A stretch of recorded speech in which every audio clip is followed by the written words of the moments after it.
Boto ka ba ng bobo? Boboto ka ba ng abusado? Boboto ka ba ng tamad? Boboto ka ba ng uungas-ungas?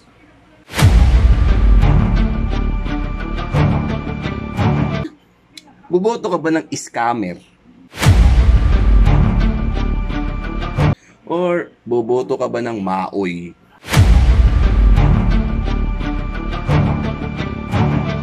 So yun, no? Nakaboto na nga ako. At may mga katanungan ako sa inyo, no? Boto ka ba ng bobo? Boboto ka ba ng abusado? Boboto ka ba ng tamad? Boboto ka ba ng uungas-ungas? Boboto ka ba ng scammer? No? Or boboto ka ba ng marites? Mapababae mo man ang palalaki? Or boboto ka ba ng maoy? So, yun yung mga tanong bago ka bumoto, no? Ang daming pagpipilian dun sa mga pagbobotohan, no? Kung tatanungin mo yung sarili mo dun sa mga tanong ko sa'yo, makakapili ka.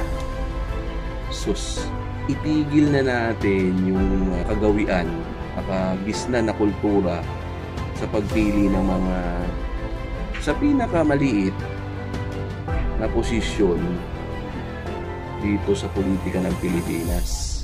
Isipin nyo na ang panunungkulan o ang pagtakbo sa pinakamababang posisyon dito sa ng politika dito sa Pilipinas para makuha ninyo yung gusto ninyo o para makakuha kayo ng ganansya, mali yun. So, kaya kayo nanunungkulan para magsilbi, no? Hindi para kumita, no?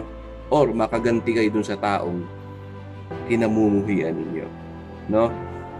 Huwag ganon, kaibigan. Good luck sa mananalo, no? Bato-bato sa langit, tamaan, huwag magalit, no? Kung sa mananalo, huwag kayong kukuha ng mga supporters ninyo na abusado.